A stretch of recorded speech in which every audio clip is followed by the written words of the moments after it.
Hey, and welcome to Matt and Jess TV. I am Matt And Roast. I'm Jessica Bun Bun. Welcome to our reaction and review for Survivor 48, episode 11.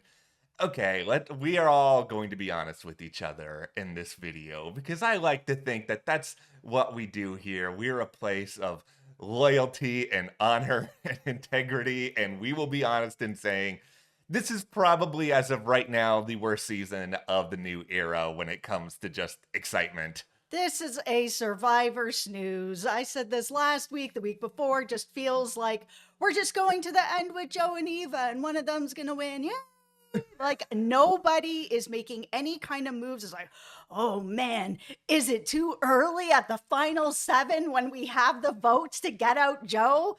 Guys, it's not too early. Like this for me as a viewer has been such a snooze. And I understand that they are there to win the $1 million. But Shaheen, listen, I know you are feeling yourself and you're like, I think I could beat Joe. You can't. You can't. You can't beat Joe.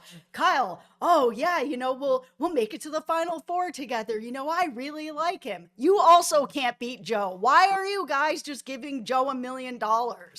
Okay, see, in general, it's a weird season to me because I genuinely like most of the people who are left, and I feel like if you ran this season in a simulator 100 times, this is probably the worst case scenario that you're going to end up having. This is like Big Brother 1, which I know a lot of people like to say the first season doesn't count, but it does. It is absolutely the first season of Big Brother. And part of the problem that happened with season 1 of Big Brother was that everyone was really likable and everyone that was left really wanted to just work together and everyone was friends and everyone got along really well. So for us, the audience, it was a snooze, but it was the same thing kind of happening here where everyone's like, oh, I've really made these great connections. Yeah, we get it, Jeff. This is a show where people do get conflicted, where it's like, yeah, I want to win the $1 million, but man, my friendship with Joe, it's aces. It's like, okay, Kyle, you're going to burn your family. You just said that like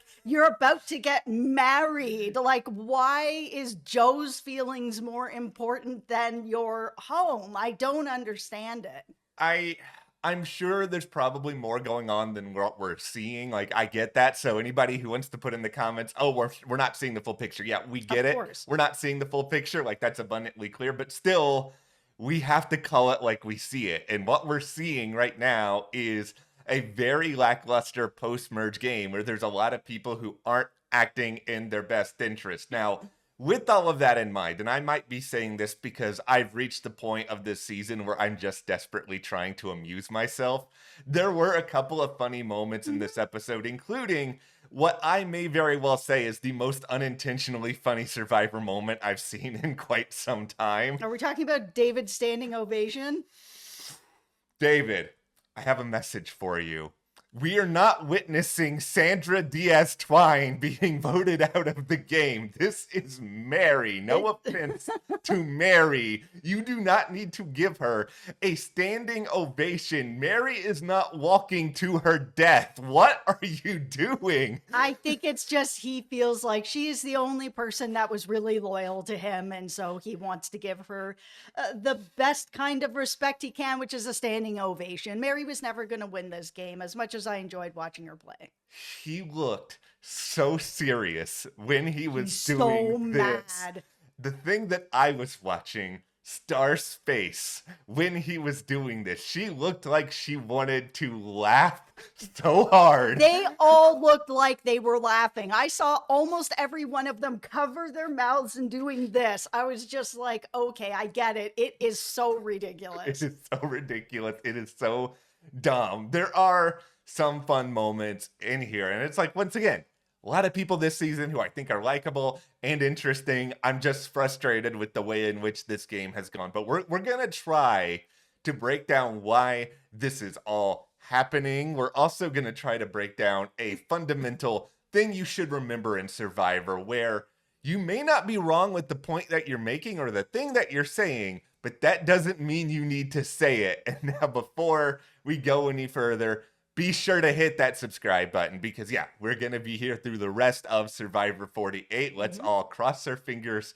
collectively and hope that the ending is better than what we've seen lately. But beyond just that, we're in the midst of covering The Handmaid's Tale. We are also covering The Last of Us. And this week, Poker Face is premiering. This is a really fun whodunit show starring Natasha Lyonne. If you have not seen it, it is a perfect sort of Columbo meets Psych homage to really just fun procedural whodunit shows. And if you want to support us further, join us on our Patreon for more Survivor talk. And also, we are covering over there exclusively Murderbot and Criminal Minds, which is starting up this week and is the only place that you can get those video reviews. So thank you so much to everyone who is supporting us over there. Thank you guys. We really, really appreciate that. Okay, my man Kyle.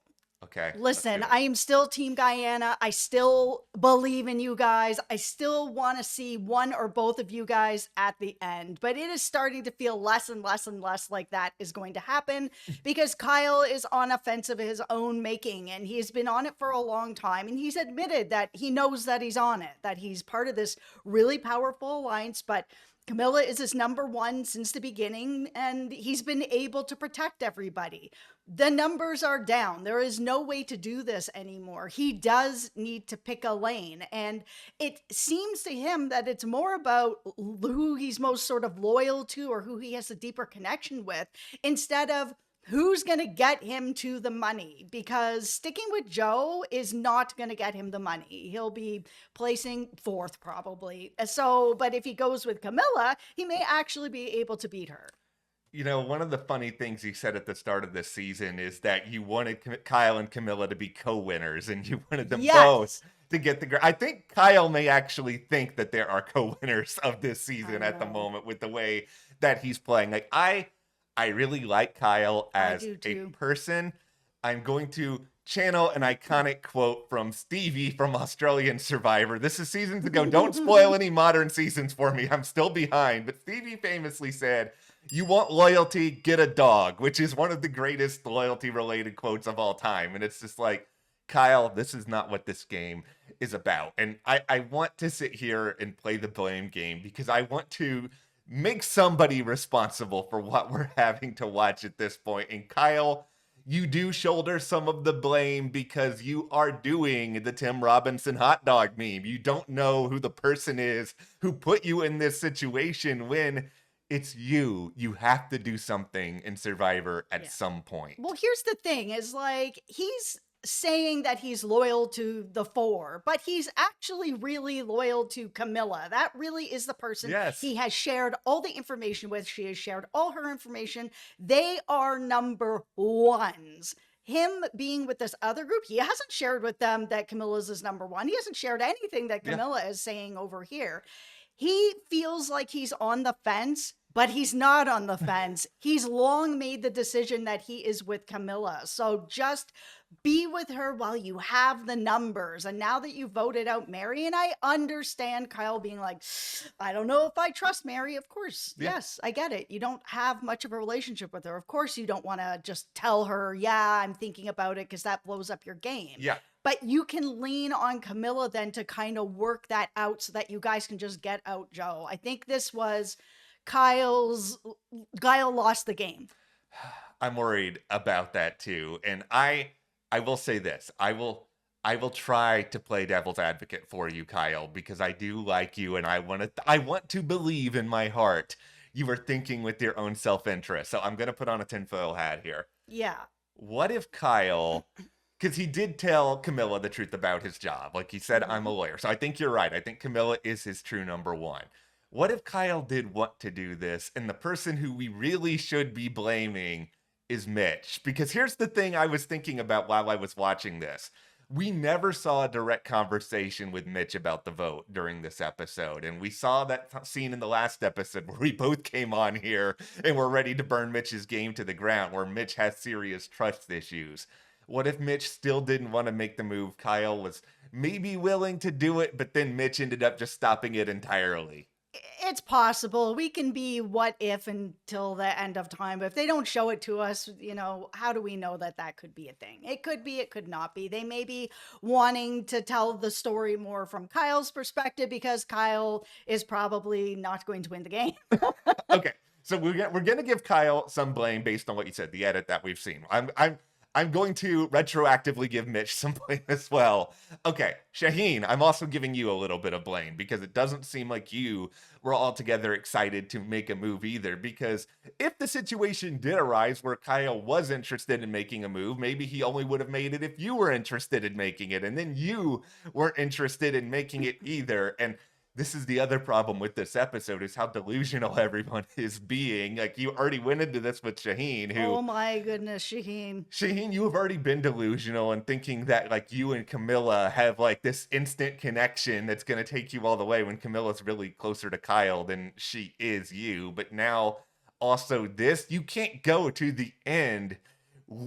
You can't go to the end with Joe. Joe is going to beat you. Yeah, in the same breath, he's like, oh, yeah, everybody thinks Joe's going to win. And yeah, maybe he'll win, but I can beat him. Yeah. Why? What makes you think that you can beat him when you're standing in front of the jury? Like, yeah, Joe's not going to have David's vote. That's one vote. Yeah. Everybody else is probably going to vote for him. And you laid out why. He's won 3 immunities. He's got a great alliance. He just has so much protection. He has like the fireman story. Everybody likes him. He's the camp daddy. He's everything.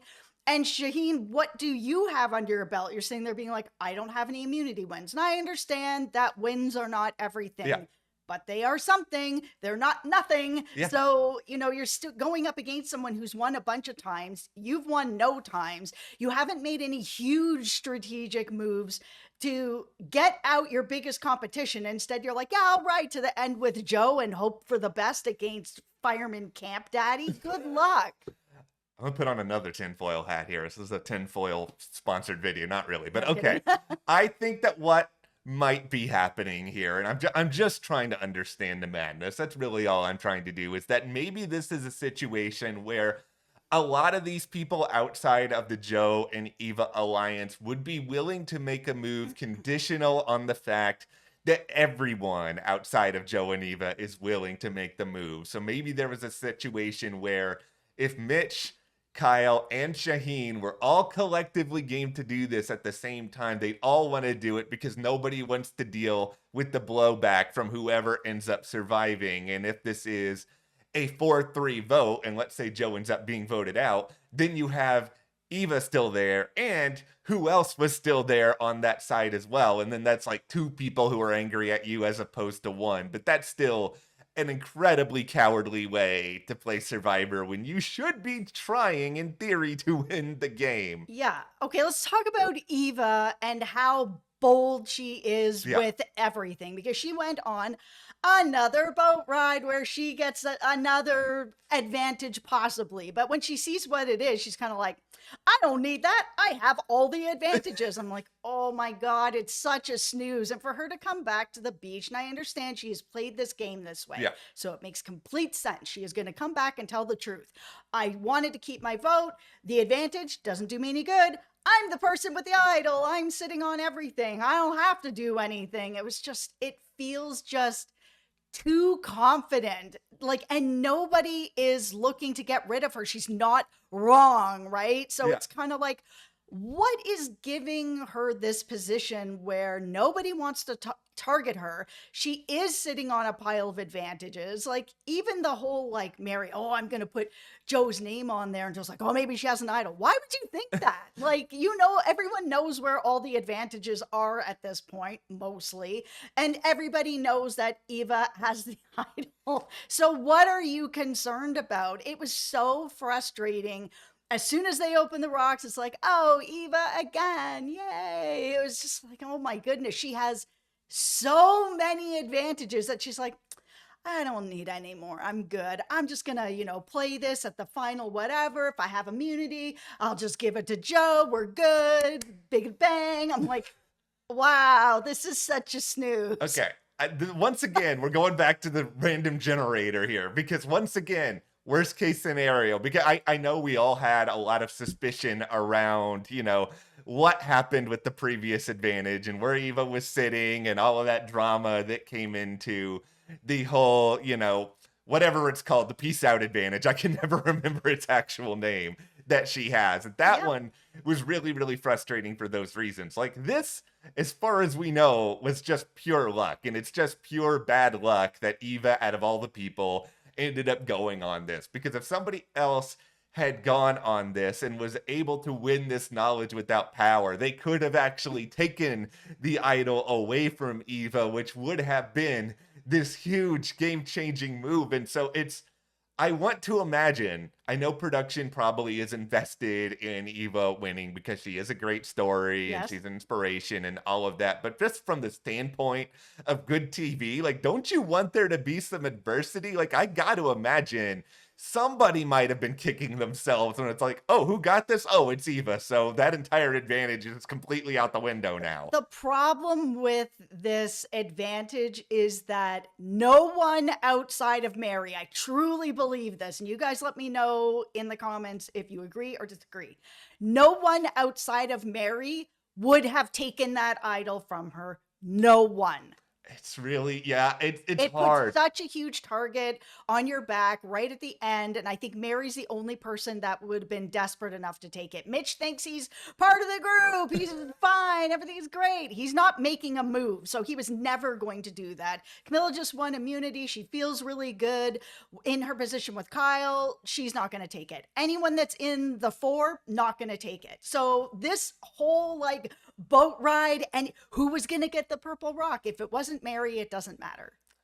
Okay, I'm just gonna say something now, and you guys can fight me in the comments if you want, or if you're a player watching this video 16 minutes in for whatever reason, you can fight me as well. I would vote out Eva over Joe. I would have taken out Eva in this episode, and the biggest reason why is just because one, she is extremely comfortable for all the reasons that you've lined out already. Way too She's comfortable. way too comfortable. She is a huge threat at the end of the game, but there is also that sort of situation that she openly talked about where you could run into something where, depending on how she plays things, depending on who wins immunity, like all that stuff, like her and Joe could both be safe at a tribal council when you want to get one of them out. I just think you have to narrow down those numbers, and getting rid of an idol that everybody knows that she has, and not everybody seemingly knows about her other advantage, but some people do.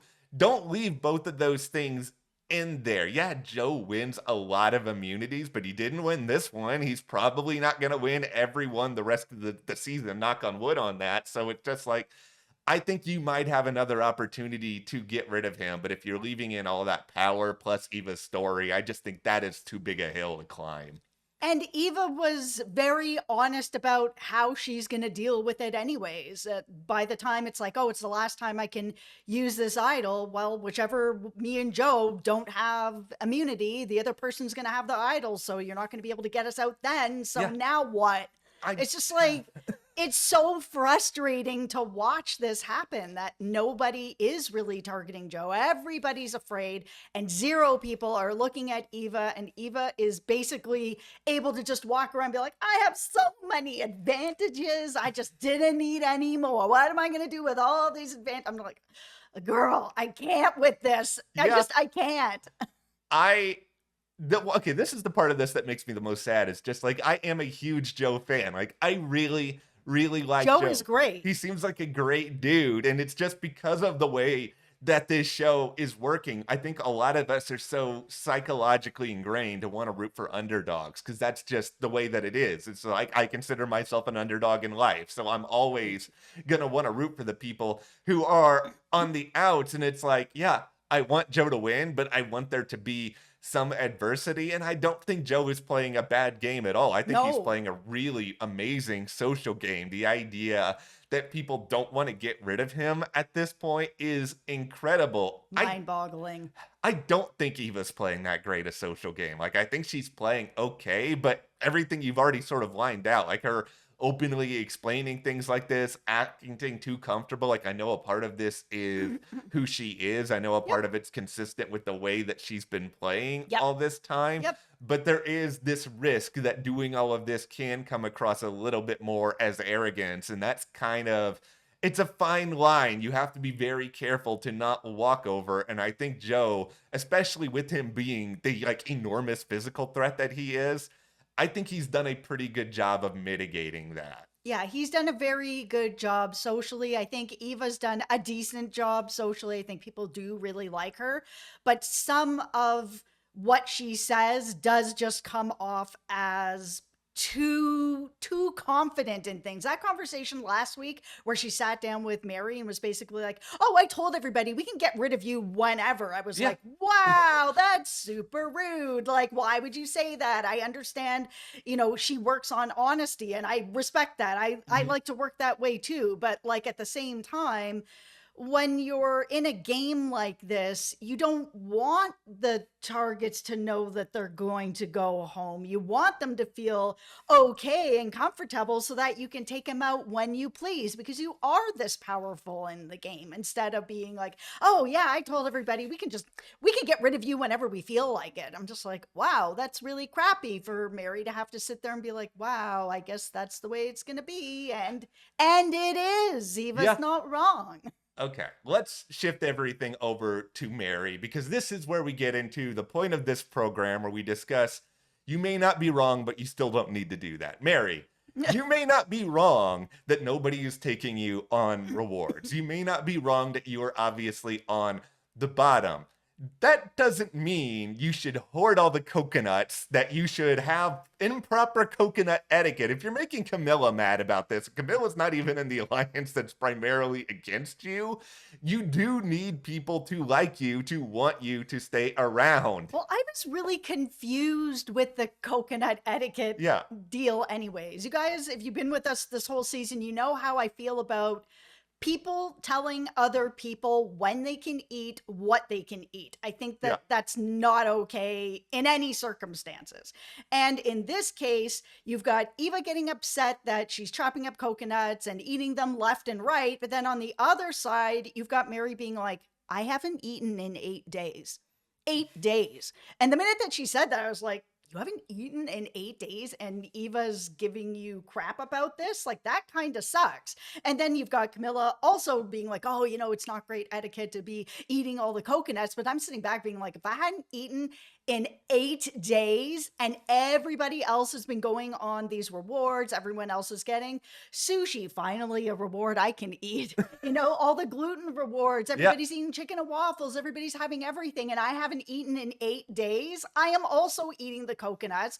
And Eva, you can stop. You've gone on almost all the reward challenges. You are well fed. Mary has gone on like none. So just give somebody a bit of compassion on that. Like, I understand she sees it as spite. She's like, "Oh, she's going out, so she's just going to eat all the coconuts." Okay, well, you guys are having chicken teriyaki and noodles and cake, and like, you guys are fed. Yeah, I think this situation is really, really complicated because do I think that Mary was probably doing a little bit too much? Yeah, and I think that Camilla commenting on it specifically is the thing that makes me kind of feel Yes. that because, Camilla's also on the outs. However, at the same time, the point you're laying out is valid that everybody else is going on all these rewards. Yep. Mary's not getting that many opportunities. To eat. Yeah, they didn't take the rice offer on this past episode Mhm. from Jeff. So, like, understandably, they're all really, really hungry, and Mary is especially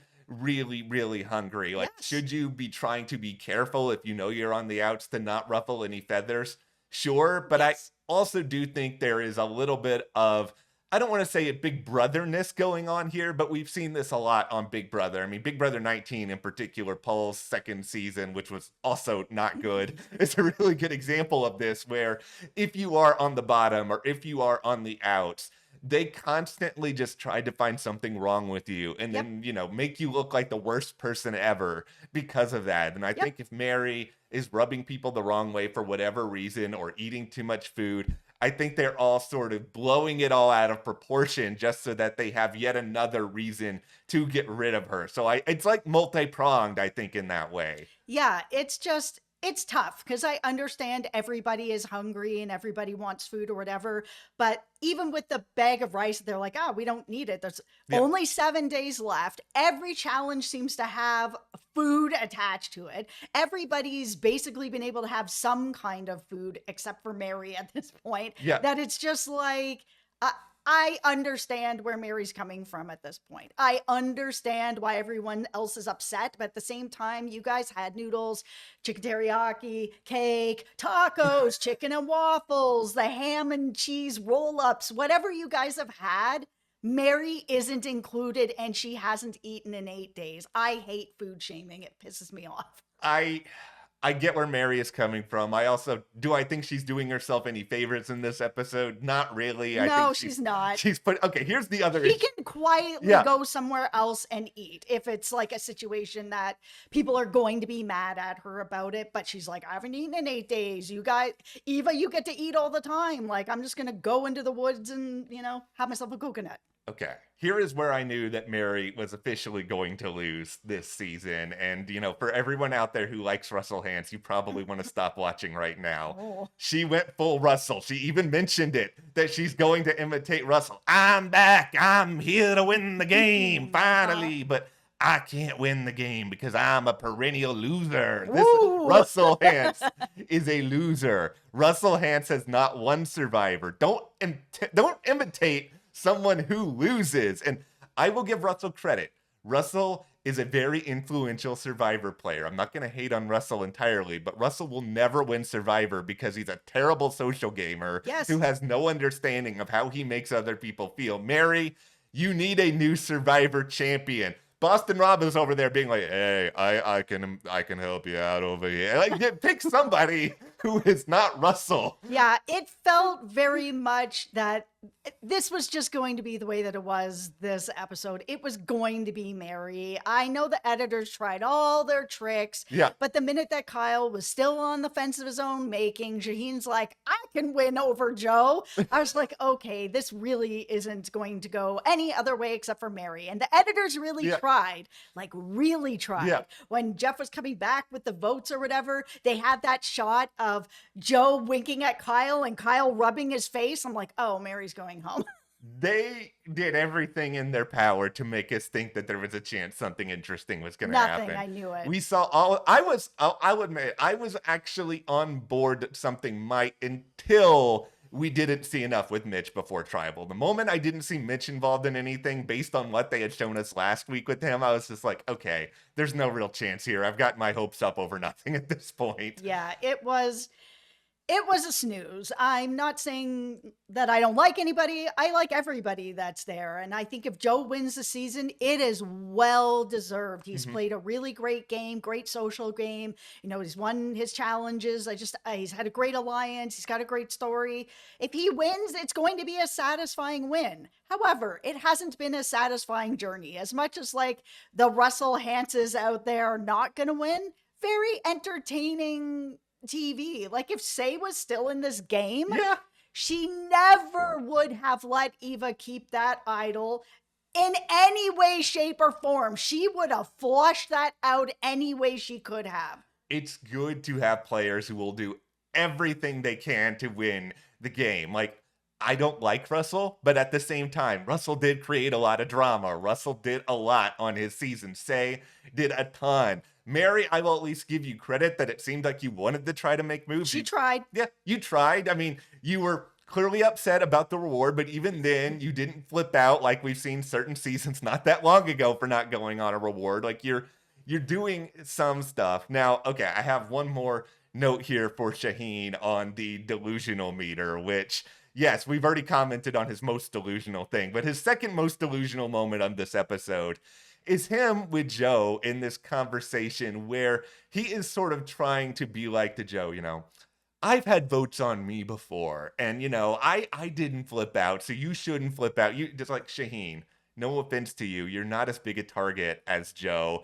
Joe has been immune. There are a lot more reasons why Joe would be super paranoid in this situation versus you. Like, I at least I think he was wrong to be as worried as he was about Mary maybe having an idol, but at the same time, I get it because this has been a weird season where it doesn't seem like anyone is out there looking for another idol. Like there's been seasons where there's multiple idols out there at this point, but it's just Yeah. like nobody's really looking. Are they just No. afraid? Like I don't have any clear sense of that, but it's like I get his paranoia and I just feel like I like Shaheen. I like all the weird, imitations of the music he's making on the show, but it is you're just not as good of a player as you think you are. And I hope I'm wrong and you win the game and then you can come and laugh at me.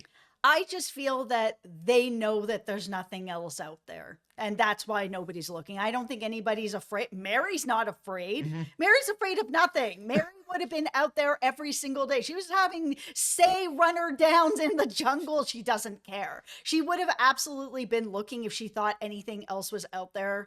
I just don't think there is anything out there. And I think if there was, the show would have shown us something like, oh, Camilla's going to the watering hole and she's walked by a tree and oh, look what's up there. We would know. The show likes to let us in on stuff, even if they're not let in on it. And because we haven't seen anything like that, it's just feels that Eva found the idol and she's been sitting on it the whole game. This feels like a probably top 5 season and contestants after the fact acting like we're not seeing the full picture. Like I'm sure that's going to come out at some point, For but sure. at the same time, I kind of feel like what you're saying is probably accurate where it's just like I'm sure we're missing things, but ultimately the story we're getting is probably a pretty clear reflection of what was going on out there where it doesn't really matter that maybe more people are looking, more people were thinking about it, but thinking about it and doing it are very, very different things. And the reality is nobody is doing anything. No, I honestly don't think there's anything else out there. The show loves to have that sort of like clown music as somebody's like digging over here, but there's an idol over here, or they're walking by here and here's an idol in the ground. Like they love to do that. That hasn't happened. So there's nothing there. The last thing I have to say here, Jeff, it's time for your whip. Oh, Jeff, to quote you, I got nothing for you. Go back to camp. Look at you, Jeff. I have nothing to make fun of you about today. Yeah, Jeff, I'm sure Jeff is High five yourself. very proud of himself for watching this entire video and not hearing me say anything negative about him. No, he actually just did the job he's there to do. He hosted everything. He didn't insert himself. He didn't out anybody's game. He just was fine. Yes, so congratulations. I'm sorry, Jeff. We were too busy. Well done. We were too busy complaining about everybody else this episode to waste any time on you. Yep. That's where we are coming out of Survivor 48, episode 11. What do you guys think is going on here with some of these people? Also, who would you get rid of if you had a choice and neither one of them had immunity? Would you get rid of Joe or Eva? Like, who do you actually think is the bigger threat? Let us know. And also hit that subscribe button for more coverage. Support us further by joining our Patreon. That link is in the description. We're covering their Criminal Minds Evolution, premiering tomorrow on Paramount Plus, and then also Murderbot. Thank you so much to everyone who is supporting us. Thank you. We'll see you here next time.